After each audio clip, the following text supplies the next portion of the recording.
प्रधानमंत्री नरेंद्र मोदी कनाडा में होने वाले G7 सम्मेलन में मेहमान बनकर कनाडा जाएंगे और इसे लेकर पाकिस्तान ने विलाप करना शुरू कर दिया। पाकिस्तान के लोग शहबाज सरकार से पूछ रहे हैं, जब दोनों देश एक साथ आजाद हुए तो भारत इतनी तरक्की कैसे कर गया कि आज दुनिया का कोई बड़ा फैसला बिना भारत की राय लिए नहीं लिया जा सकता। और पाकिस्तान क्यों इतना पीछे रह गया है कि उसे कोई कर्ज तक देने को तैयार नहीं होता। इस रिपोर्ट में भारत की वैश्विक प्रतिष्ठा और पाकिस्तान की अंदरूनी कुंठा देखिए।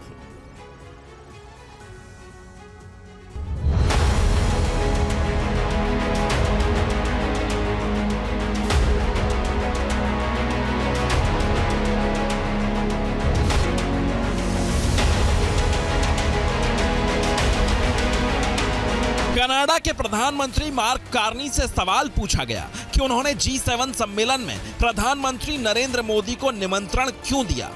जवाब में कार्नी ने कहा कि दुनिया के सबसे प्रभावशाली देशों की बैठक दुनिया की सबसे बड़ी अर्थव्यवस्थाओं में शामिल भारत के बिना अधूरी है।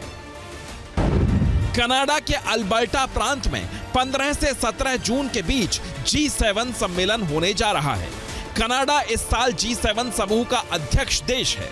कनाडा के प्रधानमंत्री मार्क कार्नी ने प्रधानमंत्री नरेंद्र मोदी को G7 सम्मेलन में शामिल होने का न्योता भेजा है और प्रधानमंत्री नरेंद्र मोदी ने यह निमंत्रण स्वीकार भी कर लिया है। G7 के मंच पर प्रधानमंत्री नरेंद्र मोदी की एंट्री का यह वीडियो पिछले साल का है। लगातार तीसरी बार देश का प्रधानमंत्री बनने के बाद यह प्रधानमंत्री नरेंद्र मोदी की पहली विदेश यात्रा थी। भारत अभी औपचारिक रूप से G7 ग्रुप का हिस्सा नहीं है, लेकिन इस मंच पर भारत की धाक क्या है, ये G7 की एक तस्वीर ने दुनिया को दिखा दिया था।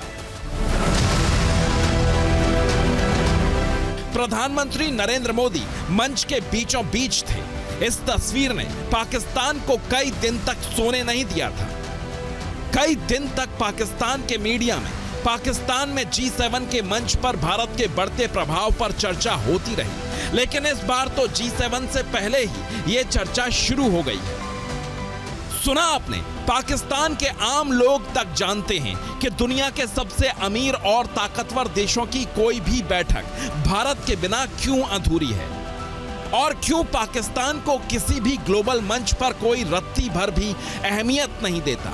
इसीलिए पाकिस्तान के आम लोग आज भारत को अकेले दम पर उड़ान भरने वाला शाहीन और विश्व गुरु बता रहे हैं। दुनिया के सबसे अमीर और ताकतवर देशों के मंच पर प्रधानमंत्री नरेंद्र मोदी खास मेहमान बनकर जाएंगे। G7 देशों के शिखर सम्मेलन में भारत के बढ़ते ग्लोबल महत्व पर बात होगी। नए संबंध बनेंगे, नई मेगा डील होने के रास्ते खुलेंगे। ये खबरें पाकिस्तान के सीने पर सांप की तरह लौट रही हैं, क्योंकि पाकिस्तान के लोग ये माने बैठे थे कि कनाडा के प्रधानमंत्री भारत को G7 का न्योता ही नहीं देंगे, लेकिन हो इसका एकदम उल्टा गया।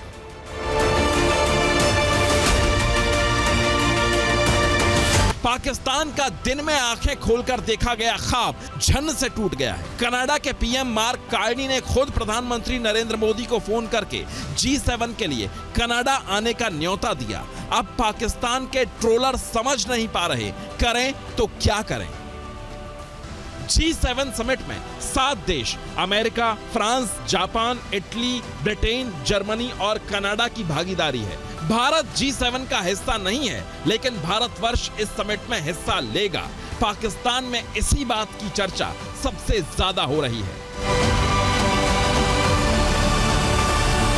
पीएम मोदी को हर बार G7 समिट का न्योता मिलना बताता है कि दुनिया भर में भारत की धाक बढ़ रही है और आज दुनिया का कोई बड़ा निर्णय बिना भारत से राय मशवरा लिए नहीं हो सकता। Bureau report, TV9 Bharatvarsh.